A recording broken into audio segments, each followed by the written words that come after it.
This is VOA Africa.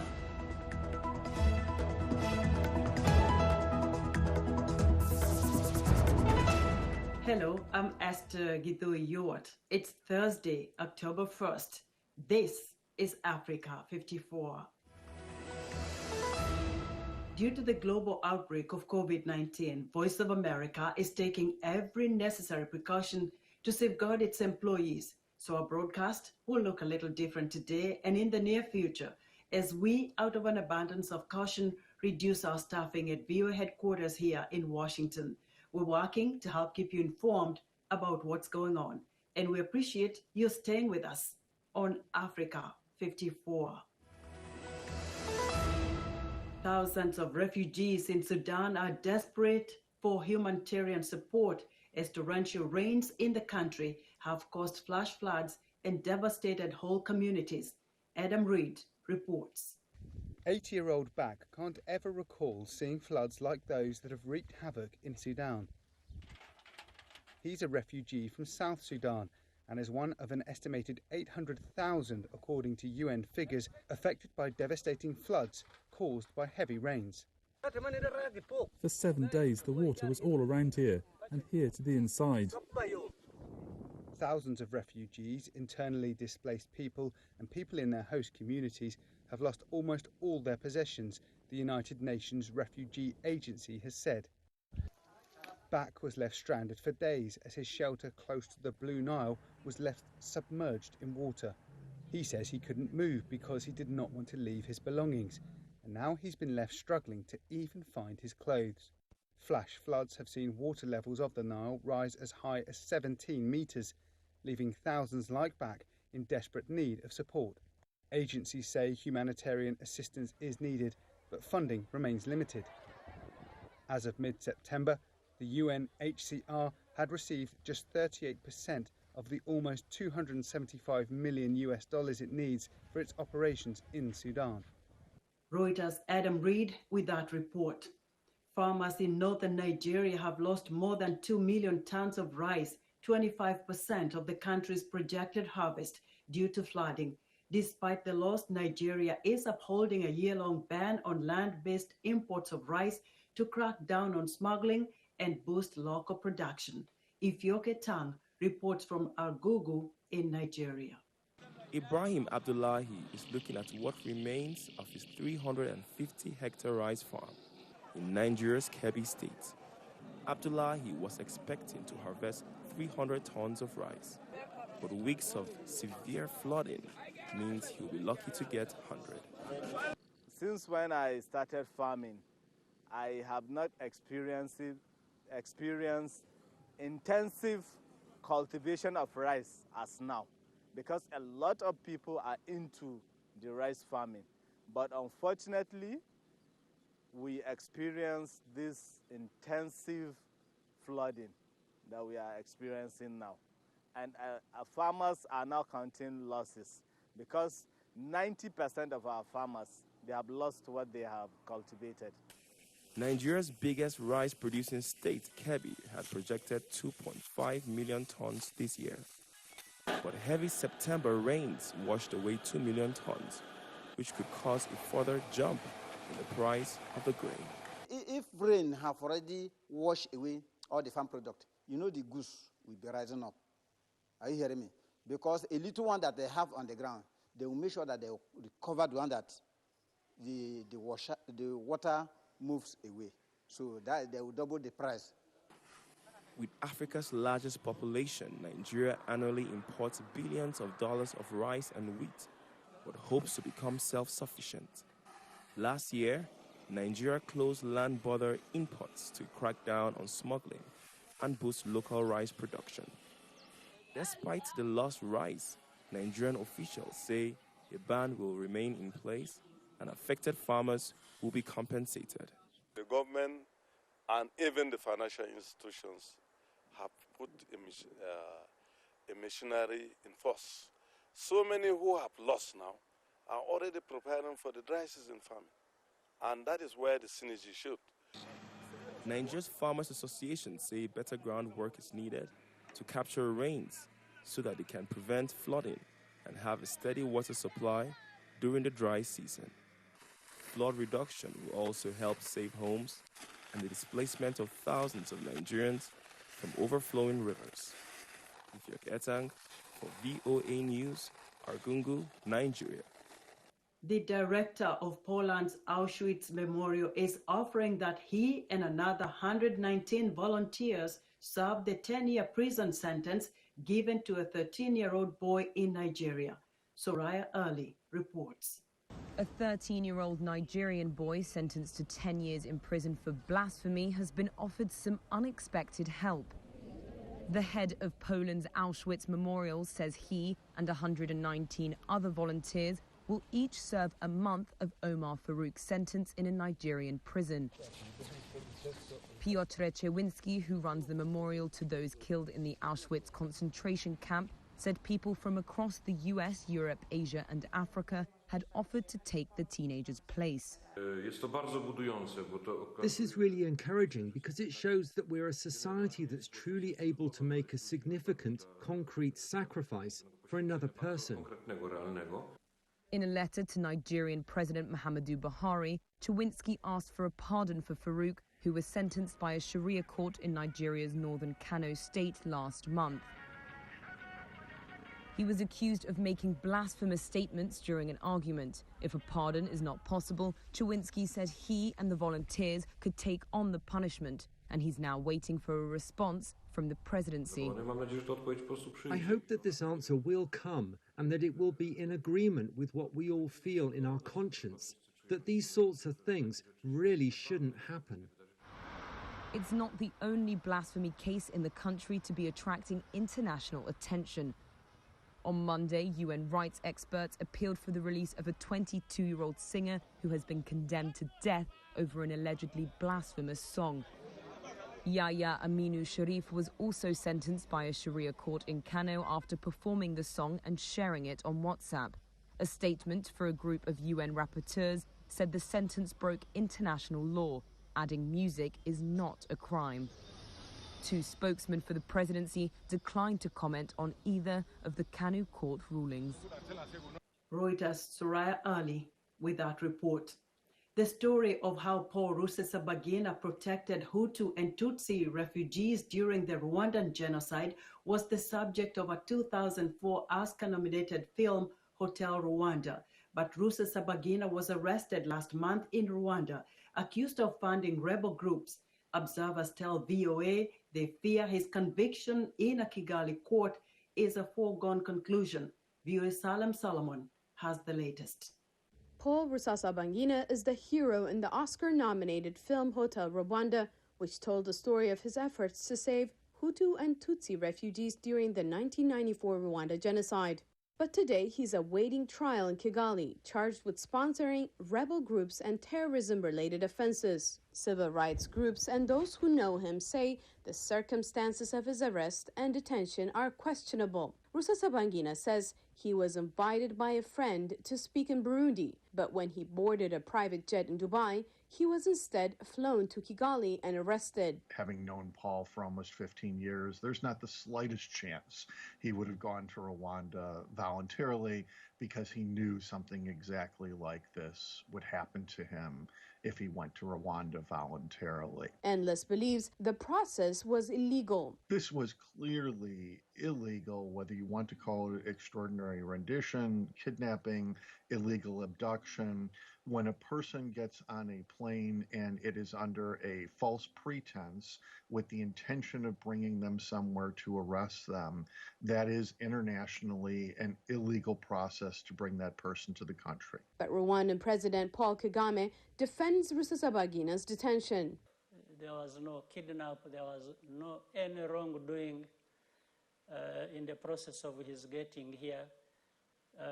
He got here on the basis of what he believed and wanted to do. Critics say the arrest stems from Rusesabagina's opposition to President Kagame. The government maintains it is because of his work with the Rwanda Movement for Democratic Change, an opposition party that he co-founded and which has been linked to acts of violence and terrorism. Rusesabagina doesn't deny crimes were committed, but insists he was not involved and that he is only interested in diplomacy. Critics also say so far, Rusesabagina has not been allowed to choose his own lawyer and has been denied bail. And legal experts say they want to monitor the trial. One of the main reasons that we monitor trials is to shine a light, to remind governments of their obligations to respect fundamental, rights, including the right to choose a lawyer of one's choice, as well as numerous other rights. There are very concerning trends, some of them exacerbated by the COVID-19 pandemic,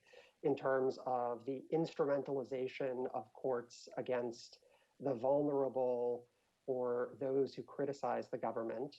But the hope is that trial monitoring, whether in the moment or by virtue of the record that it creates, can induce governments to abide by their international obligations. While there are troubling questions about Rusesabagina's detention, he may still get a fair trial, according to international politics professor Phil Clark. There is often a misconception about the Rwandan judiciary that it is simply the lapdog of Kagame's executive. And I think what we've seen in the last 10 years is something very different happen. We've actually seen a very independent judiciary begin to rise up in Rwanda, often handing down judgments contrary to the wishes of the national executive. But Endless and other Rusesabagina supporters disagree and remain very concerned about his fate in a Rwandan courtroom. Salim Solomon, VOA News, Washington. The Rwandan National Commission for the Fight Against Genocide says it welcomes the decision by a French appeals court to extradite alleged genocide perpetrator Felicien Kabuga to the United Nations Rwanda Tribunal in Arusha, Tanzania. Kabuga is accused of masterminding the 1994 genocide against the Tutsis. French authorities arrested Kabuga in May this year. Bideri Diogene is principal advisor for the commission. He says the decision sends a strong message to the fight against impunity because Kabuga played a major role in the effort to exterminate the Tutsis. Cancer experts in Ghana lament that little attention is paid to screening for colorectal cancers, leading to a high death rate, despite the disease's relatively low occurrence. The death toll from colon cancer of American actor Chadwick Boseman, who played the lead role in the Hollywood film Black Panther, might bring fresh awareness of the disease. Stacey Knott reports from Accra. By the time a patient comes to Dr. Clement Adusa with colon cancer, it's often too late. The cancer has been misdiagnosed and spread as the patient has sought out other treatments, including some from ill-equipped small clinics or herbalists. Dr. Adusa says while colon cancer is not common in Ghana, he expects to see an increase as lifestyles change. Definitely there's going to be an increase, but don't forget that apart from that, you need to have a structure in place to do the screening. So if you don't have a national program which sort of pulls in the people to do the screening, you will not get it early. So you'd have increase in numbers and people coming late, and then of course having more fatalities. This year, a beloved actor and preacher in Ghana met this fate. Bernard Nyako's son Gideon says by the time his dad got his colon cancer diagnosis, doctors could do little because it had spread. He went to the hospital, but they were not able to diagnose the main source of illness. They were linking it to other different source of illness and stuff. But it was later that we discovered that it was colon cancer. That was 2019. He hopes both his father's case and that of actor Chadwick Boseman will create needed awareness. Some organisations in Ghana have taken up the mantle. Cancer Support Network Ghana tries to get survivors to urge others to go for early screenings. People think that when you have this cancer, you are going to die. But there are people who have lived for many years. So when they come out to share their stories, it encourages others to also seek treatment. Another organisation focuses on low-income communities, advocating prevention, providing screening of cancers, education and promoting healthy lifestyles. The lifestyles that expose people to cancer kind of run through regardless of which cancer you are referring to. So we may not be heavily focused on colon cancer now, but then we believe that the awareness we are creating is giving people the opportunity to adopt lifestyle that saves them from risk. By making people more aware of the signs and risks of cancer, the hope is that all cancer screenings, diagnosis and treatments, including for colon cancer, will be funded by the government. Stacey Knott for VOA News, Accra. Kenya's Education Ministry has ordered all teachers to report to their respective schools next week to prepare for schools reopening. Kenya shut schools in March when the country announced its first COVID-19 positive case. Mohammed Yusuf reports. Ken Ouko has spent much of his income in recent months to make sure his children don't miss online classes. His effort will not be rewarded when schools reopen because every student will start classes from where they left when schools closed in March due to COVID-19 pandemic. Ouko is not happy. And the kids are going to start afresh. So why did we have to buy all that equipment? Why do you have to invest on that? Remember, our school fees was not used. School uniforms that we bought, kids have outgrown. Yeah, so I think it's totally unfair. Maybe the government should reassess how kids are graded. Maybe they should be using continuous assessment tests, just like in the universities, to decide whether they're going to the next grade or not. In Kenya, less than 20% of students have access to online learning. Those who cannot afford gadgets to help them with online studies have group studies. This teenager is about to finish his high school. His family is so poor he cannot afford to do online classes. His mother says children should be allowed back to class. Before, we were not even going to church, but now we are going to church. The children need to go back to school and be taught how to keep social distance and should be provided with hand sanitizers. She says children can follow the instruction if teachers are with them, and let's open schools.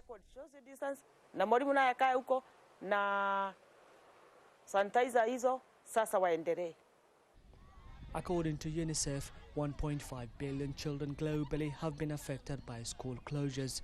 The United Nations Children's Fund, UNICEF, is calling on the government in Southern and Eastern Africa to reopen schools.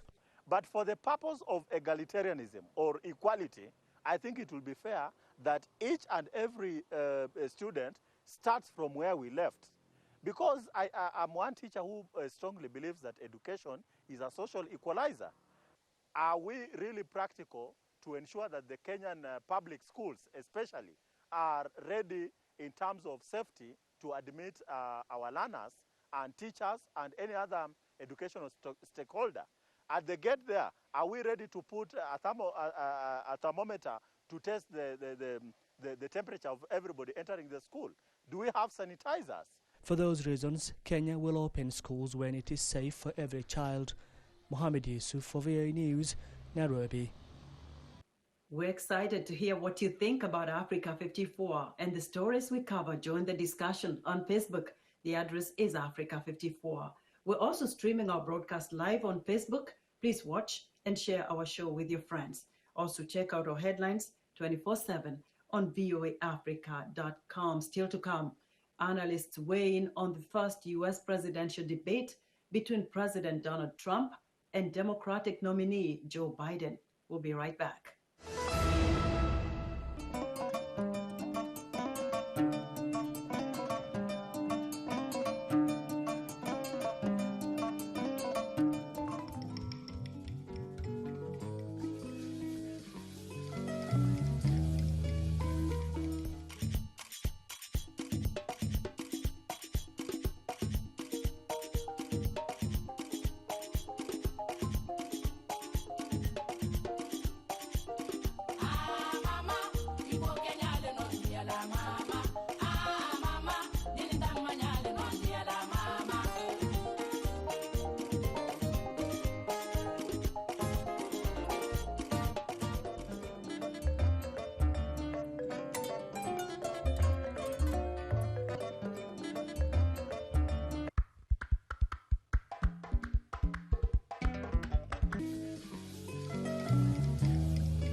Health, wellness, sport, beauty, medical breakthroughs. Healthy Living cares about your well-being. What are the main health concerns in Africa and around the world?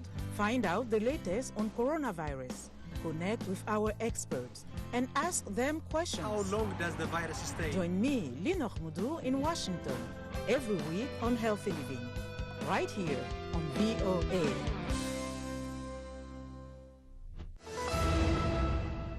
Welcome back to Africa 54.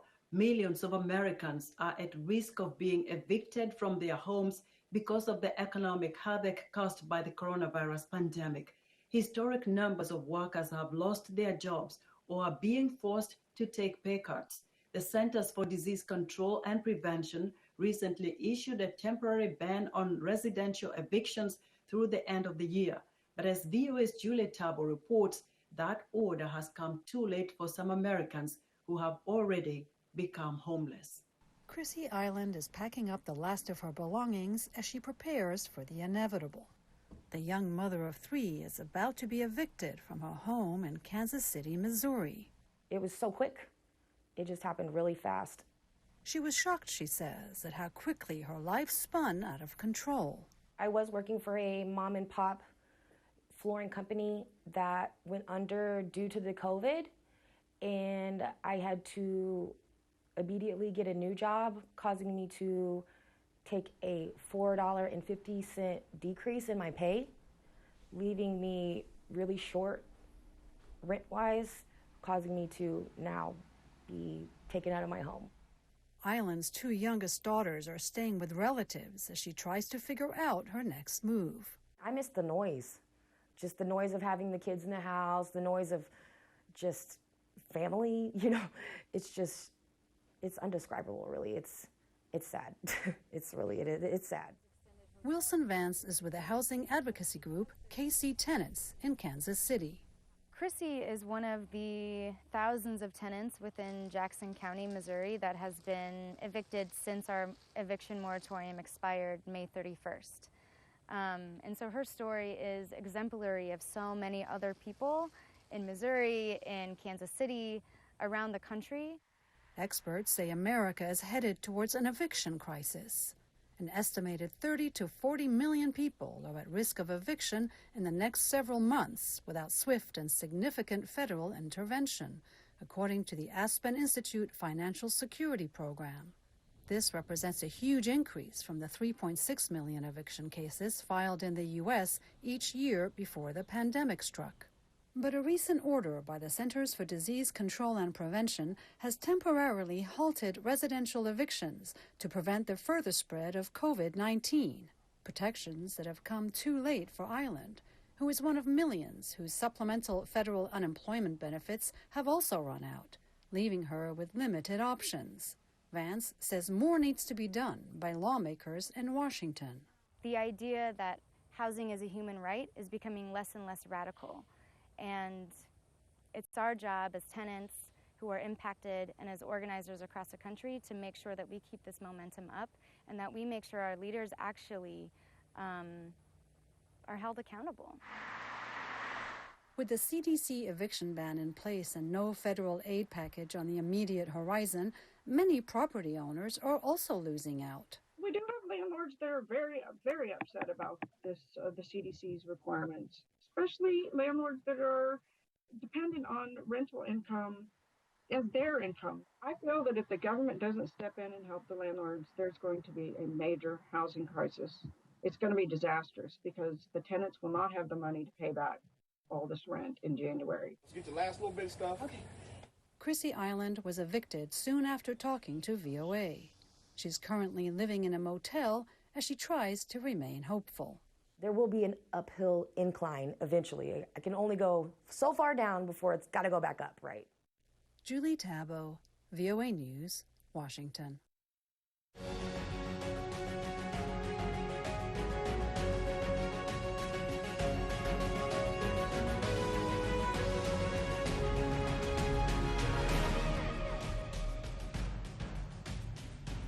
The first presidential debate between President Donald Trump and Democratic nominee Joe Biden resembled more of a shouting match than a structured exchange of ideas.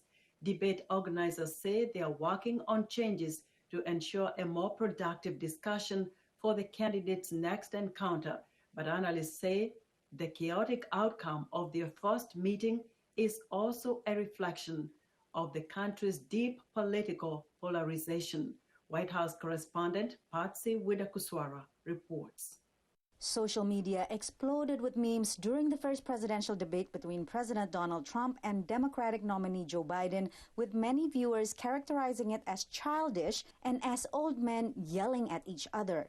This is a left-wing This is radical left. Will you shut up, man? There were plenty of personal insults. There's nothing smart about you, Joe. 47 years you've done nothing. Listen, you're the worst president America has ever had. Hey, Come Joe, on. The kinds of things that we saw last night in the debate are exactly the kinds of things that erode democracy, that in fact our democracy is at risk. And you can tell by the way that political leaders talk to one another. Discussions about the pandemic, economic recovery, and racial unrest were drowned out by insults and interruptions, and shocking moments such as when the president refused to denounce white supremacists. Who would you like me to condemn? White supremacists and right Proud Boys, stand back and stand by. Our street! Our street! Our street! Proud Boys, a far-right group that engages in political violence, celebrated the president's remarks and created online memes with his answer. On Wednesday, Trump said he does not know who they are. Over 200,000 dead, 14 million jobs lost, and Donald Trump spent an entire debate blaming others. The Biden campaign launched a post-debate digital ad blitz highlighting Trump's remarks, while the Trump campaign claimed that the moderator and the media treated Trump unfairly in the debate and that Biden is weak. Joe Biden, who was put on his heels most of the time, spent a lot of time looking around for assistance from the moderator and sort of looking around for someone to bail him out. Initial polls show that the chaotic debate did little to sway voters. It was very disappointing for American democracy and the country as a whole. It was embarrassing, to be honest with you. As campaigning enters its final weeks, both campaigns are trying to find voters they can still win over in the key swing states seen as most likely to affect the results. The remaining 2 presidential debates and 1 vice presidential debate are scheduled in October. Patsy Widakuswara, VOA News. And that's our show for today. Be sure to watch Africa 54 on our website at voaafrica.com. From all of us here in Washington, thank you for watching.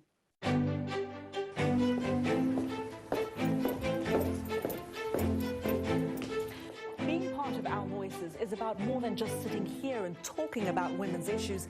It's about listening to them and bringing their opinions to the table and making sure their voices are heard. Because our lived experiences, our stories, and our voices will help shape the next generation.